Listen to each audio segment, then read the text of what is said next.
My next guest is an artist, singer, and songwriter that's written songs for artists like Little Big Town, Laurie McKenna, and Charles Kelly from Lady A. She recently released a deeply personal and critically acclaimed album of her own called Pauline.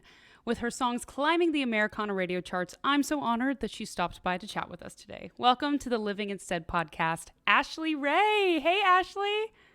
Hi, how are you? I am divine. It is a beautiful day here in Nashville, and you are in Nashville as well. Yes, I have a few more things to do today, and then I'm getting my butt outside. I know 2020 has been a dumpster fire of a year, but it really has allowed me to slow down and to be able to appreciate days like today where you feel the shift from summer to fall. It's so true. It's so beautiful. I walked outside this morning and I was like, oh my gosh, I just breathed in zero humidity and it was just, yeah, it's like a little fresh start. Yeah, New season. exactly. Exactly. I'm so excited to dive into your story because you have such a compelling one. I have been down the rabbit hole of all things Ashley Ray. Your album, Pauline, there are some songs that straight up knocked me flat. I Oh, cannot wait. I'm like nerding out over here. I like can't wait to get your songwritery take and that experience. But at first, I want to start with how you fell in love with music. How did you know music was your calling? this is probably the most asked question, and I never really have a straight answer for it. I just knew. I grew up from a very young age loving music, and all of our home videos are me trying to ham it up in the spotlight using whatever I can get my hands on, a stick. It just anything possible to sing into. And I guess I knew then in a way. It was always, my parents are huge music lovers, and my dad, that's what we always shared, was music and records. And so it was just in my blood. And then I guess when I was probably 11 or 12 when I started playing guitar. And then I was like, okay, I kind of want to try to do this. I started looking at artists, Patty Loveless and Fleetwood Mac and Bob Seger, and was like, man, they have cool jobs. So I think that's when I kind of got the bug and then started really pursuing it by playing with local bands or doing karaoke or whatever in junior high and high school. Were your parents supportive or were they like, we don't know? Oh my gosh, they were so supportive from the very beginning. I don't think any of us knew what we were getting into. Yeah, I think that's typically if your parents haven't been in showbiz. My parents were the same way. They were like, yes, we support you. We believe in you. And then I'm 10 years into my career, my country music career. And it's just, oh, Olivia, we didn't know it was going to take this long. I'm like, I know. Things have come a little bit full circle to where I think this record has shined a new light on my career, and now it's me being like, guys, come on, let's dream big. Mm. They've been through it with me. They've been through every step of the way, so they're still so excited and very supportive. I don't mean that they're not, I just mean they've heard so many times things not come through, and mom's, I think you should do this, and my grandpa's, you should do this. So they're just great. Oh my They're goodness. I remember my grandma, this was probably like 7 years ago, but we were at some sort of, I don't even remember, but we were at some sort of like sorority function when I was in college. It was a graduation sort of thing. And there was someone in the music industry that was on this, I guess, like a panel a or something. panel. That's the word I was looking for. It's Friday. We're recording this on a Friday. My mind is already on drinking some whiskey later. But they were on a panel, and my grandma goes, Olivia, you need to go talk to him. I'm like, Grandma, that's not how it works. Like, it's all about the introduction. I can't just go up and say, hi, I'm an artist. Sign me. It's just, Grandma, please. I love you to death. But, oh my goodness. What was your first moment you realized that Nashville was the place for you? I guess reading like the back of albums and going down that rabbit hole of learning where songs came from. I remember again, Jewel was my very first CD. Before that, it was all like cassettes and vinyl. But Jewel and Trisha Yearwood, Patty Loveless, the Dixie Chicks, like I would just get my hands on as much music. All of us did, all of us in the music industry, like we did. And I would just look on the back and see what studio it was recorded at. And it was Nashville. And we would listen to the country countdown every Sunday on the way back from church. And it was always, Nashville was the place to be if you wanted to sing songs and be an artist. So just knew if I wanted to do it seriously that I would have to be here. When did you move to Nashville? I moved here. I was 18. I moved straight from Kansas. This is my year. Actually, I guess it was 18 years. I've been here 18 years in August. Wow. So, yeah, I've lived half of my life in Kansas and half of my life here. It's weird to think about because in my mind I'll always be from Kansas. Like that's where I grew up, and my earliest obviously learning to walk and talk, and like my family is there. But then I learned how to be an adult and fall on my face and do things by myself here in Nashville. So it's kind of I'm right in the middle. Don't know if there's a word for that. Mm. Here. My goodness. Yeah, let's dive into some of those fall on your face moments, because I think it comes with the territory when you move to Nashville. One, when you move to a brand new city, but two, when you decide to become an artist and you have to figure out how you're going to make this career work, but also exist and live and survive. And eat and do all the things that are necessary to keep your body functioning. So when you first got to Nashville and you were 18, I resonate with you a little bit because I started coming to Nashville when I was 20. No, 19. So I couldn't go out to any bars and I couldn't really drink with people and schmooze the way that kind of Nashville works. That's the way the town works. You go out, you drink, you hang out, that whole thing. So what were your first steps to getting into the scene of Nashville? I did go to Belmont. So Cool. I was busy with school, and I knew when I moved, I knew I wanted to go to college. I think that's very like noble, and I wanted to go to college, but I knew that it would expected to a year or two into it. I was like, I'll be on the road. I won't even go finish school. And my mom and grandpa and everybody, they were just happy that I was going to be on a campus where there were going to be adults. So it was a nice little stepping stone between doing that. And I was down, gosh, I'm just thinking about this. I would be down on Broadway singing, or I would hang out with, I met a friend early on at a visit we visited Belmont, and my dad was here, and we walked into a place downtown the bar is no longer there, but they were carrying like cases of beer in from the street. So, and selling them. So it was that kind of a dive bar. And my dad dropped $20 into this woman's tip jar because she was up on the stage playing, and said, "My daughter sings." And I loved singing, but I've always been a little bit shy. I still am. And so I was a little shy, and I got up there and sang a couple of songs with her, and we ended up, she was incredible. She knew how to play everything. And so I'd be like, "Do you know this song?" And she'd launch into it, and that was so cool. And so I hit her up when I came back in the fall by myself, and I would hang out with her. We would write. And so I would spend like one night at her house writing, and then the next night in my dorm. And it was just like this dichotomy of feeling the real thing and also having that school being a little bit of a safety net. I love that. One day when you're a mega superstar and you need to cast your movie, that is such a typical Nashville story that's why I love hearing people's stories, because that's what you see in the movies. And that's a true story. Like, you went down to Broadway and you saw somebody you loved. They brought you up on stage. You live that moment. You get a taste of that dream just for a minute. And then it spirals into this, okay, now I'm songwriting with her. Okay, now I'm doing this. Now I'm meeting other people. And that's why I love the beauty of Nashville and the Nashville music scene, because so many magical things like that can happen just from that one $20 tip that your dad put in the jar, and you just hopped on stage, and that you had to muster up all that courage at such a young age.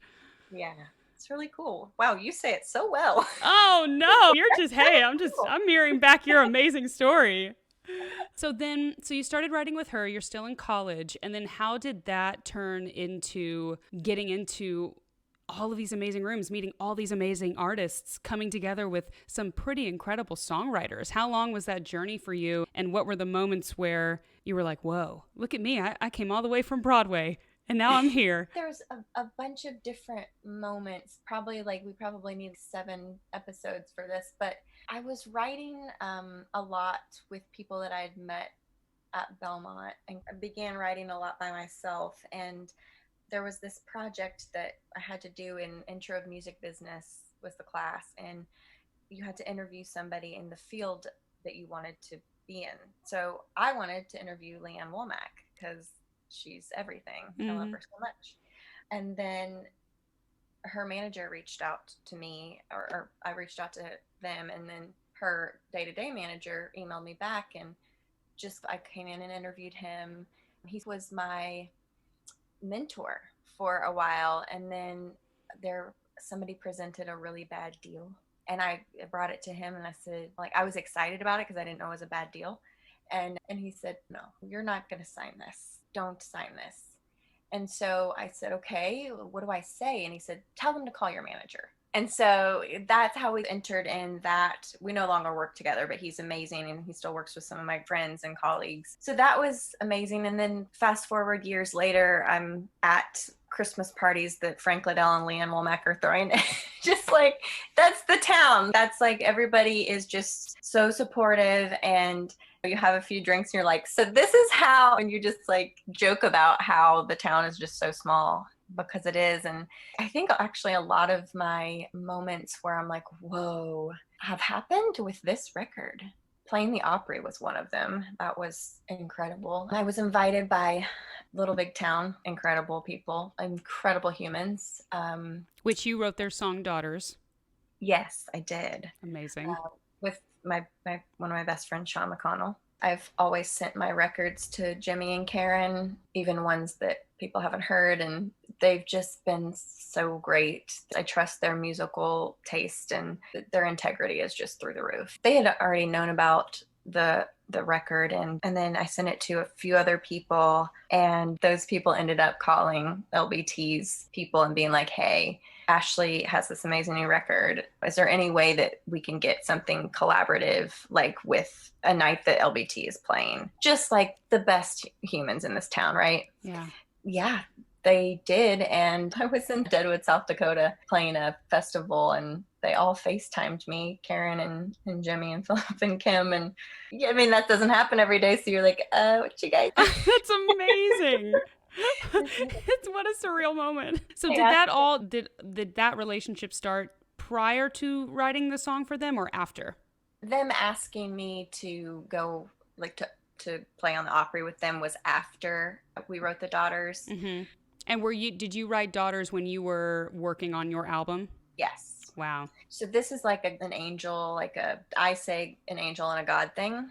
I just kept having this feeling. We were done with my record, and Sean produced it, and we did everything at his house. He's incredibly played everything. We wrote every song and recorded it right then. And I just had this feeling. I was like, Karen, I think she's going to like this. I can't wait to share with her. And I just had this feeling like I needed to say, we'd never written together before, but I had this feeling that I needed to muster up the courage and ask her if she wanted to write. And I'm not really that person. I let things happen organically. It's the girl. There we go. Full circle. Full circle. So I did. It was like, yeah, it was a gut thing. And she said, absolutely. And so I left it at that. I was like, they were on the road. And yeah, so it ended up being like all of our schedules ended up matching up later in that year. And we wrote, and yep. I love that, because it seems like a really great collaborative relationship was established, but also a friendship, a growing songwriter friendship, which you always hope that you meet people along the way. Yes, going to co-writes and doing the songwriting thing is so much fun, and there's a way it works. You have to write about your emotions and your feelings in life, but sometimes that's where it ends. The magic's in the room, but then you carry on with your lives outside of it. And it's really a lovely and magical and wonderful thing when you click with somebody so much that you write really well together, but then you also can live life and be friends outside of that sphere. And it's a really delicate balance. I know that there's been friends that I absolutely adore, and then we try writing and it tarnishes the friendship a little bit. I've been there. Or you can't write because you just end up talking the whole time, or right. Yeah. I agree with you. That is such a God thing, with all the schedules lining up, with the chemistry in the room and the chemistry outside of the room. That is just, what a God thing. That's amazing. And then we wrote a song originally it was called God for the Daughters. So we wrote a song called The Daughters. And it's also, I have to give Karen, the whole group, but Karen was in the room that day, so much credit, because they are just so easy to work with. They make it so, they make everything, they're just so real. They're so real. And we had written another song that day before we wrote The Daughters, and titled Before the World Went Crazy. Right. Pre the world going insane. Pre 2020. Pre dumpster fire year. So I had thanked her because on CMT there was, I think it was called, might have been the Next Woman of Country CMT, but it was like an awards thing, and her and Kim got up there and they announced like every woman that they could see in the audience that was like either an unsigned woman. Do you remember that? Yeah, I do remember that. And I just remember my jaw being on the ground being like, wow, thank you, ladies. Clap in the back. Louder for the people in the back. Right? It was amazing. That's how The Daughters started, is talking about that and talking about how I don't know, it's just thank you. That's exactly what I would love to do, and you're using your platform in a really wonderful way. And so she's incredible.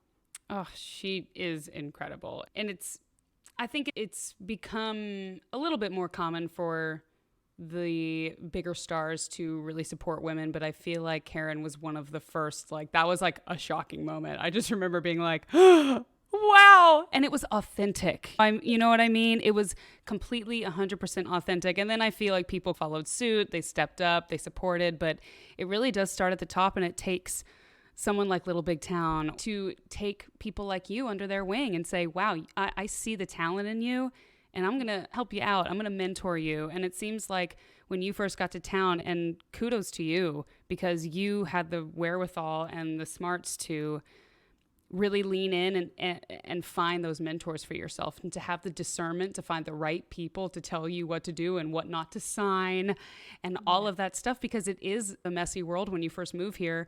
Not only are you 18 or 22 or however old you are when you move here, but as a young person and as a young woman trying to navigate the music industry and just life and growing up in your early 20s, which is that's also, your early 20s is just a dumpster fire too. But yeah. I'm gonna have to title this podcast Dumpster Fire, but trust me, it's a God thing. The dumpster fires lead to the greatest revivals. I don't know. Probably the fun brand for us. Oh my goodness. Let's dive into your album. I want to know everything. Okay. So it's called Pauline, and where does that name come from? That's my middle name. I'm named after my mom's mom, who I never got to meet. She actually passed away 3 years before I was born at a very young age. And just for my whole life, my mom has always said I saved her when her mom passed away, because I was born first. There's just my sister and I. And nobody ever lets anybody forget about the people we lose in my family. They are talked about like they are there every time we're together. And I remember one day I was doing dishes at Popo's house, my grandpa, and he was married to Pauline. And he said, "Terry, get in here." Terry's my mom. And he said, "Get in here." And he said, "She stands just like Peggy." That was her nickname. In my family, there's like at least 10 nicknames. I know. I'm trying to piece the story together. I'm like, I think I'm caught up. It's confusing. It's confusing. Pauline, he called her Peggy. I was standing doing dishes, and apparently I was standing in a way that she stood. And just, yeah, she's like the one person, that question when people are like, who's the one person that you would love to, that's living or not, that you'd want to have dinner with or whatever. And she's that person for me. So when we wrote Pauline, we had written 2 other songs before that to start the record. And I just knew there's a few different sides of all of us, I think. And there's a part of me that's more, gosh, I go back home and I'm just like, I click right back into being like country, fishing, hunting, cutting wood, like everything that I like grew up doing. And it's all of that like Kansas country water. That's the Pauline part of me. That's just where I can't help it. There's a line that we wrote in one of my songs called Waiting, and it's they got stubborn in the water where I come from. And that's the Pauline part. I knew that I wanted to write a song for her. And then we had called my mom and asked her, just was fact checking a few things, and asked her about the Pontiac. And mom started talking, and it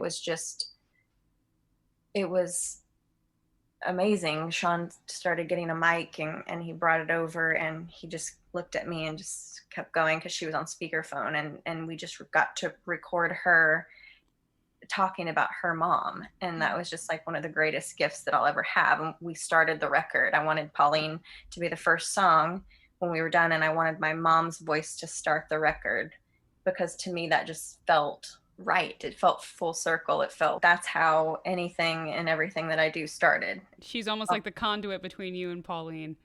Totally. Yeah. Totally. Yeah. I love that. You're making me think, like, it's so interesting because my mom's mom, I never knew her either. She passed away when I was really young, and it makes me think, wow, if there was a person that I could take to dinner, I think it would be my mom's mom. You just said that, and I was just like, my heart just went, boom, because I'm opposite. I never really hear my mom talk about her. So maybe I need to go do some soul searching and whip out my iPhone and say, talk about your mom, because I need to. But it's so interesting because you wrote a whole record and you feel so connected, and there's probably parts of you, like you just said, when you go home, you feel so connected to who your grandma was, even though you didn't really know her. And it makes me think, wow, if I reach back into my history, what could I learn about myself? What could I learn about my past? Everything. That's the whole thing. We're not them. It's not really that I never replaced her. I just have her name and some of her characteristics and mannerisms. And so it's important to me to carry on her name and to always talk about her. Yeah. Yeah. So when all the songs came together, were you pretty sure that Pauline was going to be the title, or was that an after the fact? Were you like, okay, we wrote this song, the whole album's going to be named Pauline, or you wrote the body of songs and it was like, no, this kind of fits. I think here's the concept for the record. Pauline was probably in the middle I keep telling myself I'm going to go back and see date, like which song was. I remember Rock and Roll was first, and then we wrote Pauline kind of towards the middle. And after that, I was just like, yeah, this is the name of the record, without knowing the other song titles or without having the whole thing written. I knew then that it was going to be Pauline. Yeah, I just knew, because it's just a version of me. It's another kind of, self-titled kind of a thing. Yeah. I love that. The gut feeling. Got to trust that. Definitely got to trust that when you're an artist. Yeah. Oh my goodness. Well, let's talk about the song that had me in tears. Just a House. Girl. Oh. Whoa. I was listening to that song the other day, and I was like doing my makeup or something, and I was like, I think I'm about to cry. I'm crying right now. What is the story behind that song? Oh, that is the one that is the most relevant right now. It's the hardest for me to sing because it's not like a memory per se. It's like happening right now. So I had that title, and I wrote it with Sean McConnell and Natalie Hemby. And again, just like the rest of the record, I just talked and we just put memories to music. That's how the whole record got written.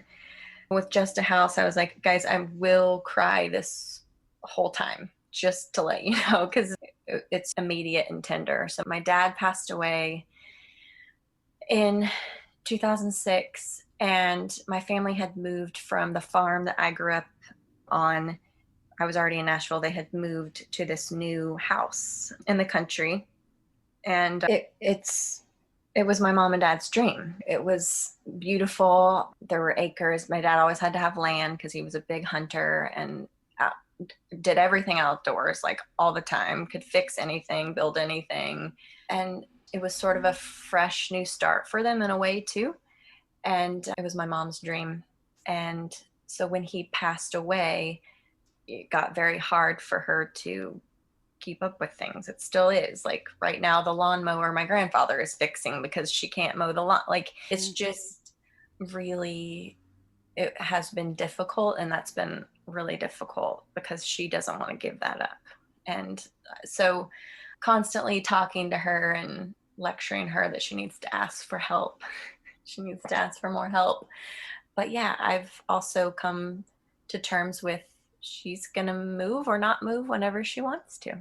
And so I wanted her to know that was, I played her the song before I knew, like before I allowed myself to say, yes, this is going on the record, because I never want to bring up anything so tender, and I don't want to make them relive anything through my songs. And so she thought it was beautiful. And that song took me to, so my dad's parents are still alive and they're in their 80s, and they're getting to that point where they're still living in their house that they've lived in, the one that I've always been going to as a young kid. And they've been talking amongst themselves. My dad's like, hey, you guys, maybe we should get you into assisted living or get you someone to come live with y'all. I mean, they are so stubborn. They are so like Arkansas, tried and true, stubborn. They live in Texas now, but they're just, yeah, something about that generation, man. They're just like, nope, this is the way I'm doing things. I'm going out drinking martinis in my chair. But my dad was like, this house it's getting a lot for you guys to upkeep. And I was like, for me as a granddaughter, I was like, wait a minute, but that's the house that I have all these memories in with my cousins and Christmases. And I can't imagine how they feel if I feel so tied to it. Yeah. Yep. And that's where I have to zip my lips and let my mom, it's hard to watch her struggle. And so I step in when I feel like I should, and then I'm quiet when I feel like I should be. Right. Because that's her dream. That's their dream to live. I might be crying. Girl, I am right there. I'm right behind you, because I just keep thinking it is this song, you guys. I mean, go listen to it, because when I feel like the test of a really true song is when you listen to a song and your story flashes before your eyes. And I know that it's your story, Ashley, but for me, it was like, boom, right there. That's the memory. And we all grow up in a house. We all grow up somewhere that feels like home, whether we loved it or hated it. We still have that sort of comfort as a child, and you have those memories, and it's hard to let go sometimes. But then you see somebody suffering, like my dad sees my grandparents not being able to reach for things and not being able to fix things. And as a child, he wants to take care of his parents, but at some point it's like, what is the right thing to do? Yeah.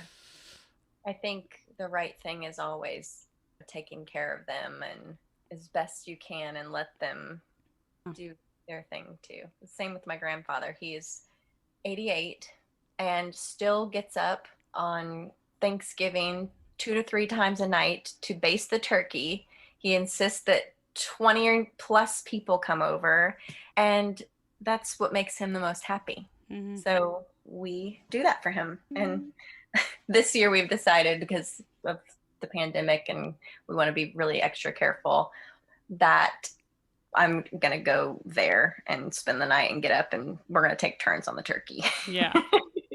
I know earlier, maybe about a month ago, sadly, my youngest cousin passed away. So I flew home to Houston to see my grandparents and went out and had breakfast with them. And I was just like, so how are you guys handling the pandemic? And they're like, not much has changed around here. We just wake up with the sun and go about our day and go to bed with the sun too. I was like, oh yeah. I guess that's where y'all are at in your lives. But again, just like being back at their house and so many memories. Also too, with that song, Just a House, I think some of the, like those heart-wrenching songs, it's such a personal story, but it also too, whether we were just talking about right or wrong, there is no resolve in that song, and it just makes you sit in whatever that memory is. I feel like it sent me into like a trance of just deep emotional thought. So I thank you for that moment of being able to go to that and just really think about it. And at the end of the day, this whole podcast is about getting out of your head and living in the moment. And I think that's what the beauty of music is. it takes you out of your, okay, I gotta go run this errand, do my makeup, do this, do that.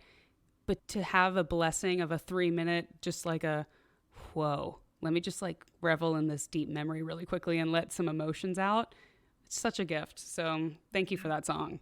Oh my gosh, thank you for saying that. You just changed my day. That was incredible. I was talking to, do you know Lauren Dusky? I know of her. Okay. I just met her over Zoom today. We had a write, and we were talking about a lot about this and how I had never met her, so I wanted to hear her story and sharing mine. And we talked about how this whole record started, and I was waiting tables, and it was just like I could be out of my head because my art was separate. I was keeping the lights on by waiting tables and making whatever music I wanted. Nobody was telling me to do this or that. And that's really cool to be all out of your head to create, because that's where the best stuff comes from. Yes. Thanks for this podcast. When I heard your record, one, as a creator, I was like, man, I'm jealous. 2, because that's a really great record. And 2, it's so cohesive, and I feel like I know who you are when I listen to that record. And it takes me back to my artist journey, because I think I got to Nashville and my journey is a little bit opposite of yours. I feel like I didn't have very strong mentors, and I didn't have the discernment at the time to figure out how important relationships were and how important to have someone that guides you through this career. It's never too late. It's never too late. It is true. I'm almost 30 years old, and I finally feel like I've found people to put me on the right path. And I had a really big spiritual transformation in my life, and now God is the biggest leader for me, biggest mentor for me. There's been a lot of sanding down of parts that had jagged edges in my soul, so that needed to happen. But I think that needed to happen in order for me to be able to have ears to listen. That's beautiful. Yes. And my journey is my journey, and I love it, and I finally feel like I've arrived. But it seems like from how you're talking about it, you have this kind of rootsy and gritty perspective on the world and songwriting. And it just seems so authentic and just so you. Is that a true statement? Is that like a yes, I've always had it? Or no, I had to go on my journey and find who I was? A little bit of both. Yeah. There's this saying that I'm looking at it right now. It's on my wall. The future has an ancient heart. But it is a quote by Carlo Levi. But Cheryl Strayed put it in her book. I love her. Tiny Beautiful Things. That's where it is. It's in that book. That's my favorite book of all time. That is what changed my life. That book really gave me a lot of perspective to take who I am and who I've always been and marry it with who I want to be. So, who I want to become as a human in this world, like a good person. And the future has an ancient heart, as she talks about in the chapter. She talks about how somebody comes up to her at her book signing, and it's an old previous boss. And they said, can you believe it? All these years later, we never would have known we'd be here and you're signing your book and da-da-da. And she's, yeah, I couldn't believe it, but I always could believe it because I always wanted it to happen. For those of you who are book readers out there, Tiny Beautiful Things is so amazing. I couldn't put it down when I first opened it, and I actually just gave it to a girlfriend. I'm trying to come up with some really smart metaphor to describe how she relates to people. It's almost like so each kind of, people have written in letters, but it was a blog, and so they made it into a book. So people would write in their issues. And Cheryl, what was her name again? Sugar. Dear Sugar. And so she would respond, and it's so beautifully and vulnerably written. She's my favorite writer of all time. Yeah. And you're right. She's just so brilliant. And I think also she's been through a lot of SHIT in her life. And so I think some of the greatest people and hearts have come on the other side of that pain. She's like a master empathizer. That's how I categorize her. It is. Wow, that is true. She's a master empathizer. Right. If someone were to be like, I just can't even imagine, she'd probably be like, no, I think I can. Yeah. But just wait, just give me a minute. I'm just going to write it out. Oh my goodness. You guys, y'all need to go listen to Pauline. It's an incredible record, and the songwriting is just one to study. I tell a lot of my fans who reach out to me who want to be songwriters, how do I become a better songwriter? I'm like, go listen to your favorite songs, go learn the chords, learn them front to back, and then reverse them, and then learn those front to back, and then go listen to songs that are great songs and learn why you love them. And your record is one that needs to be studied because it's divine. Listening to your record, I think it's a lesson in authenticity, which I think I struggled when I first got to Nashville, trying to find what my authentic self was and how to really lean into that. And I think that's really important to cut through here in Nashville. Yeah. I also would like to, if I can add, being our authentic selves is what we are here and supposed to do, because you can chase trends. And I did that. I did that completely. And here we are 18 years later, and I've made a body of work that I would have written, I couldn't have written it then, but a body of work that I would have listened to. Like, not the quote unquote more commercial thing. And just saving yourself some time by being yourself is just everything. Oh, it is everything. It's worth it. And being yourself requires work. I say that all the time here. It's a very simple statement, but it can leave you very perplexed if you don't go on the journey to self-discovery and self-authenticity. And it's not an easy one, but it's so worth the journey to be just your true self and just let your light shine. We're going to end with a fun lightning round for people to get to know you a little bit better. Okay. So these are just rapid fire questions. So I'm going to say the first part of the question and then you're going to complete it. Oh my God. Okay. And you said I can cuss, right? Mm-hmm. Oh, yes, girl. Absolutely. My favorite meal is? Tacos. Yes. 3 things I never leave my house without are? Oh, these days, my mask, my dog when I can, and... Clothes on your body. That's probably a good direction. Very logical, and that's, yes, very practical. If I were a superhero, my power would be? My friends say my superpower is empathy. So I'll just use their answer. I love that. We need more empathy superheroes today. So my secret songwriting tip is? Oh my gosh.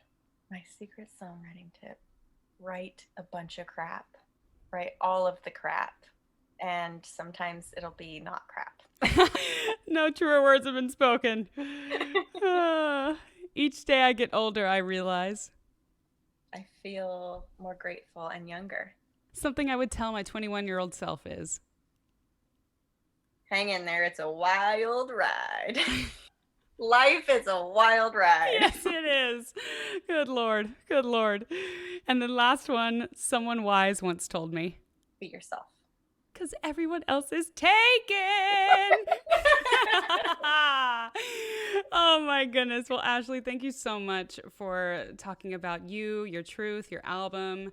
Goodness, y'all, go listen to this album because it'll get you in the feels instantly. You're the best. Thank you for having me.